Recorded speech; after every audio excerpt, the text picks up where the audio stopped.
Buenas tardes con todos, nosotros somos el grupo número 3 y a continuación vamos a exponer sobre nuestro proyecto de la vía Loja-Zamora con nuestros compañeros. En primer lugar tenemos lo que es el resumen ejecutivo. Dentro de este apartado nosotros nos hemos basado en resumir todo lo que conlleva todo nuestro proyecto con la finalidad de exponer los parámetros principales de lo que es nuestra vía. Nuestra vía comienza desde el tramo, desde el redondel ubicado en el este de la ciudad de Loja hasta el Puertachuelo o límite provincial entre las dos provincias que es Loja y Zamora. Como se puede observar dentro de esta imagen es toda la vía que nosotros hemos trazado primeramente, pero conforme ha pasado el tiempo y hemos visto ciertas modificaciones que se han tenido que realizar, hemos cambiado nuestra ruta, nuestra vía, para que nuestra vía cumpla con todos los requisitos necesarios que debe tener. Dentro de nuestro proyecto trataremos varios temas que son súper importantes. En primer lugar, que es el diseño geométrico horizontal, anteriormente ya lo hemos realizado. Seguidamente tenemos el diseño geométrico transversal, en el cual consiste en la ubicación y dimensionamiento de los elementos que conforman toda la carretera y la relación que tiene con el terreno natural. En cada uno de los puntos sobre una sección normal en el alineamiento horizontal. Finalmente tenemos el tercer capítulo que se enfoca en la referencia al movimiento de suelos, en el cual este capítulo consiste en las operaciones realizadas al terreno natural con la finalidad de modificar la topografía de la faja con el propósito de adaptarla al proyecto previamente confeccionado.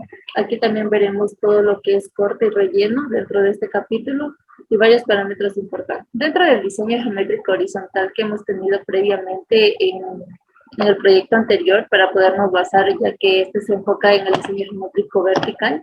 En primer lugar tenemos las coordenadas de donde se está ubicado nuestro proyecto, que como ya antes lo mencioné, el inicio es de redondel de la salida de Loja, con las coordenadas suroeste, y el límite provincial de Loja-Zamora con las coordenadas respectivas del suroeste.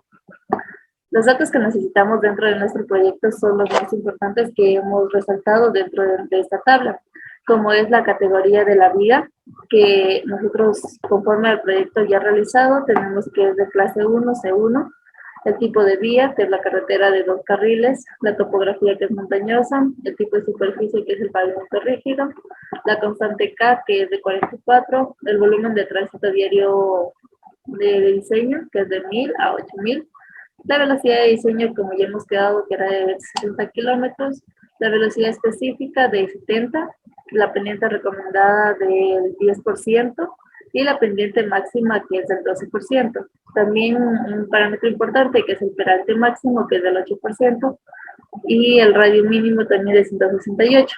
Todas esas consideraciones fueron anteriormente mencionadas, obtenidas para poder realizar el diseño de nuestra vía. También como radio mínimo, que es de 200, la longitud mínima de la espiral de 60, la altitud mínima del proyecto, la altitud máxima del proyecto, la pendiente longitud máxima, el ancho de la calzada, que también es de 7.3, ya que es un parámetro importante para ciertos cálculos que necesitamos a continuación. También tenemos el coeficiente de fricción, la transición recta, el eje longitudinal de la vía y la consistencia según el software, que es bueno. Todos estos parámetros son necesarios para poder realizar el diseño geométrico vertical dentro de nuestro proyecto, ya que son parámetros que necesitamos para realizar varios cálculos y cumplir con que nuestra vía sea lo más económica, lo más factible y lo mejor en todos los parámetros y que cumpla sobre todo con la norma especificada, ya sea del MTOP o de la INE. Este capítulo de diseño geométrico vertical se abarcarán temas tales como el trazado altimétrico, la coordinación plana y altimétrica y a su vez el resumen y conclusiones de este capítulo. El trazado altimétrico. Para las curvas verticales la longitud es igual al valor del índice K por la diferencia algebraica de altitudes. Para las curvas verticales convexas el índice K se basa a la velocidad de diseño. En este caso, para longitud por visibilidad de frenado, una distancia de visibilidad de frenado es de 85 metros con un índice de curvatura de 11 para velocidades de diseño de 60 kilómetros por hora. De la misma manera, para la velocidad de adelantamiento, la distancia de visibilidad es de 410 y el índice de curvatura es de 195. En las curvas verticales cóncavas, el índice para el cálculo de la longitud vertical para velocidades de diseño de 60 kilómetros por hora, que es la que se aplica en nuestro proyecto, la distancia de visibilidad de frenado es de 85 metros y el índice de curvatura es de 18. En caso de las pendientes, se evitará tener pendientes menores al 0,5%. Esto para facilitar un buen drenaje y bombeo. De la misma manera, se evitará tener pendientes superiores al 8% y para así evitar que el vehículo tenga un mayor esfuerzo. De la misma manera, se tendrá tramos en los que la pendiente será menor al 2%. Esto para que el vehículo tenga un descanso y pueda nuevamente retomar una longitud con una mayor pendiente. Para nuestro caso, tanto en terrenos planos, ondulados, montañosos y escarpados, la pendiente será del 8% para velocidades de 60 kilómetros por hora. La distancia de visibilidad de parada. Para las distancias de velocidades de parada tenemos que ir a una velocidad de marcha de 55 a 60 kilómetros por hora, con un tiempo de percepción y reacción de 2,5 segundos y una distancia de 38,2 a 41,7, con un coeficiente de fricción de 410 y una distancia de frenado que está entre 36 y 43 metros, con una distancia de parada de 74 a 85 metros. Para la velocidad de la visibilidad y adelantamiento, de la misma manera, la velocidad del vehículo que va a ser rebasado debe ser de 51 kilómetros hora. La velocidad del vehículo que en este caso va a rebasar debe ser de 66 y una distancia mínima de adelantamiento de 410 kilómetros por hora. Estos parámetros son aplicados en el proyecto en el cual se está desarrollando. Para la coordinación plana y altimétrica, tenemos que, para evitar que existan discordancias entre los alineamientos tanto horizontales y verticales, se debe realizar una adecuada coordinación, sin excluir el cumplimiento de los requerimientos necesarios. Se analiza tanto el alineamiento vertical como el horizontal y identificar de esta manera las curvas que existen y hacer la coordinación de manera adecuada y a su vez de manera correcta. En este caso hemos expuesto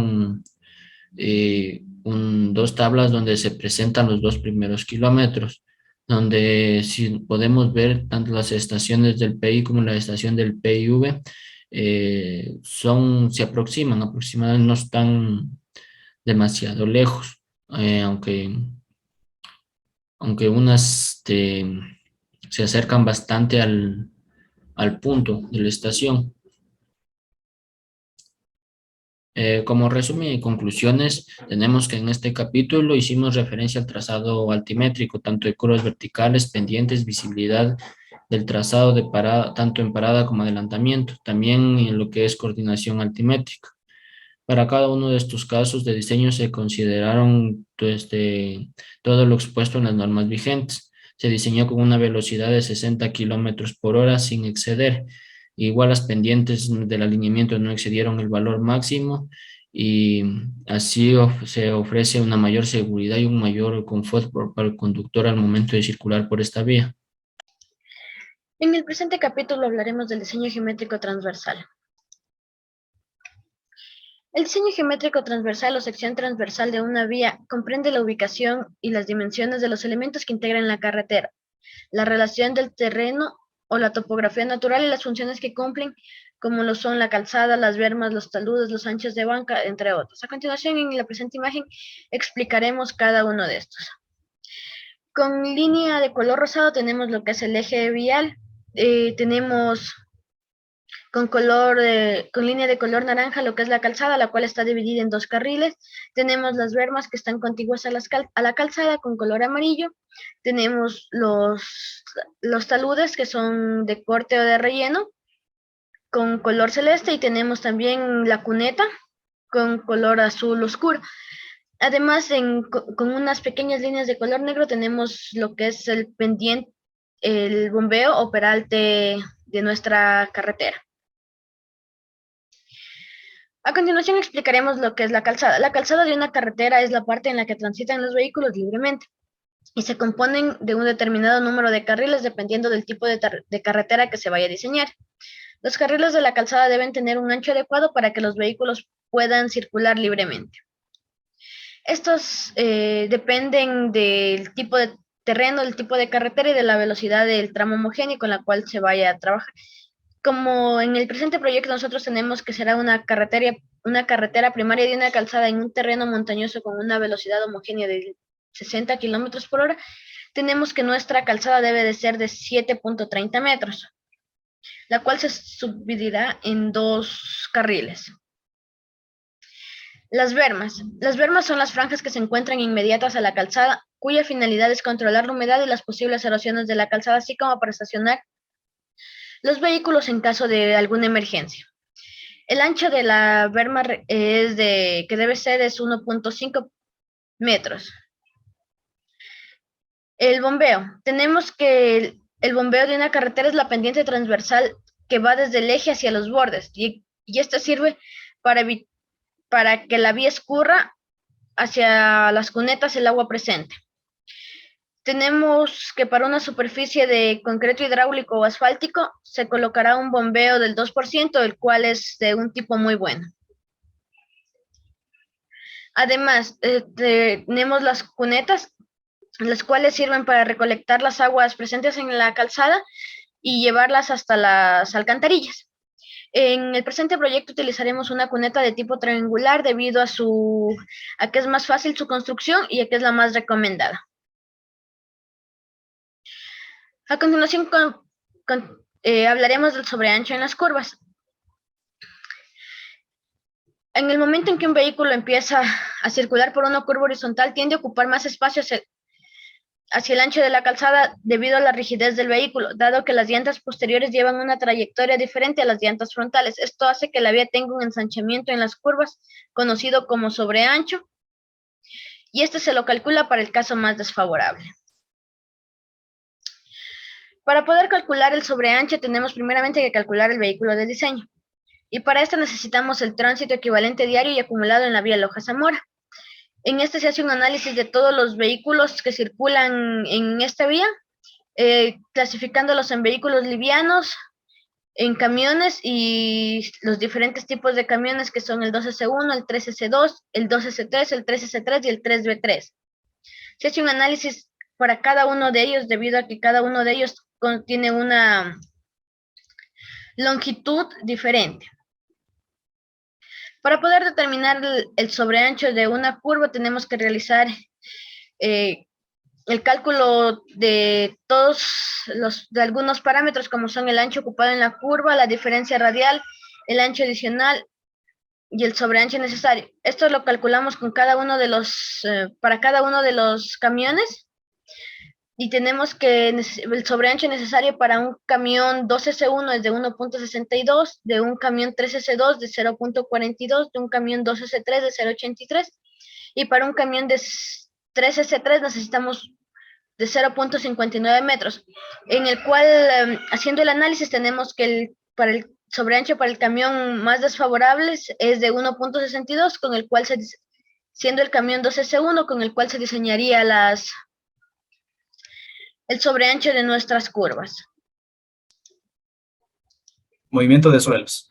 Para esto hay que tener en cuenta la geología, la topografía, el talud de corte y el talud de relleno. Para la geología, pues vamos a obtener una tabla geológica en donde nos va a decir el tipo de suelo que vamos a tener en nuestra carretera. En este caso va a ser el código PZLH, en donde vamos a encontrar exquisitos y pelitas con clorotoide.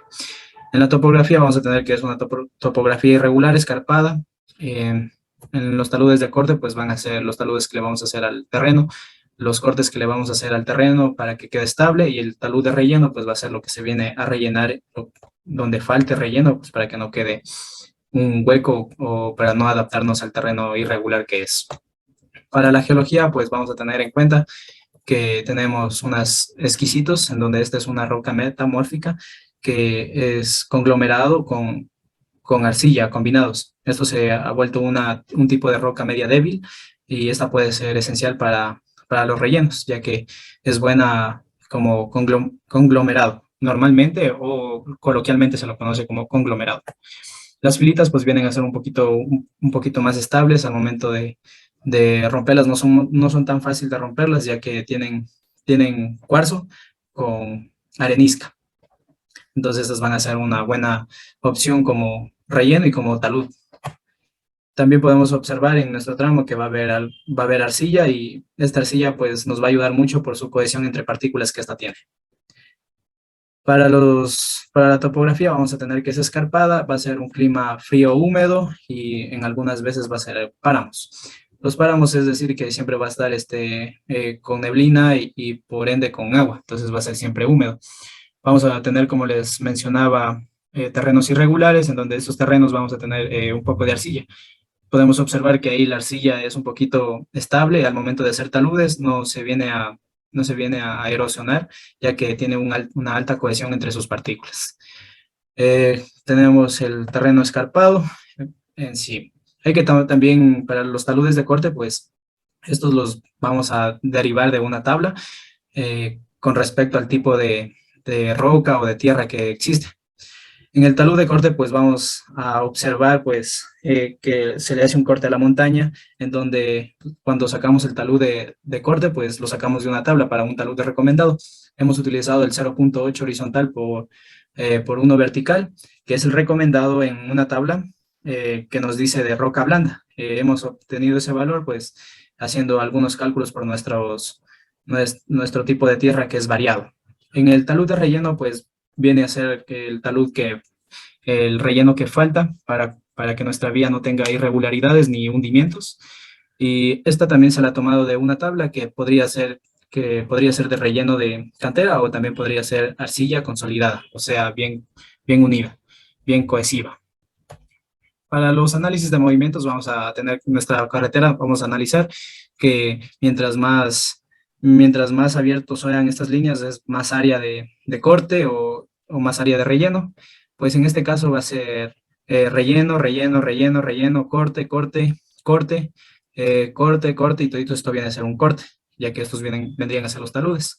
Para poder observar de mejor manera, pues vemos que nuestro perfil vamos a tener, como les venía diciendo, aquí va a ser un poquito de corte. Este corte de aquí va a ser utilizado como relleno en algunas partes, ya sea más adelante o en la parte de atrás. Hay que tomar en cuenta también que la capa vegetal hay que irla quitando y esa capa vegetal no sirve para relleno.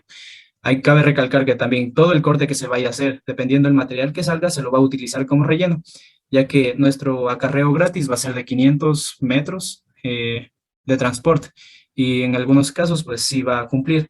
En este caso de acá arriba, como podemos observar aquí, no vamos a llevar el terreno de acá hasta acá para rellenar. En ese caso pues vamos a contratar otro tipo de relleno y para poder rellenar nuestra vía para que no sea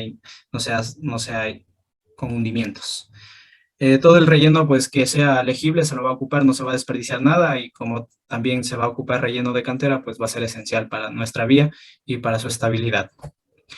Para el diagrama de masas tenemos aproximadamente un 80% de relleno y un 20% de corte. Como les decía, aquí el relleno, tanto el relleno como el corte va a tener un factor de esponjabilidad de 1.33. Es decir, si yo saco 1 metro cúbico de corte, voy a tener 1.33 metros cúbicos de corte, ya que al momento uno de sacar la arena, pues esta se expande, va a tener vacíos en su masa y por ende va a aumentar su volumen. Entonces, en este caso, pues tenemos que el factor de esponjabilidad es de 1.33. Ponemos eso en el civil, pues y el civil automáticamente nos va a calcular y nos va a hacer el diagrama de masas. Esto ha sido todo, muchísimas gracias.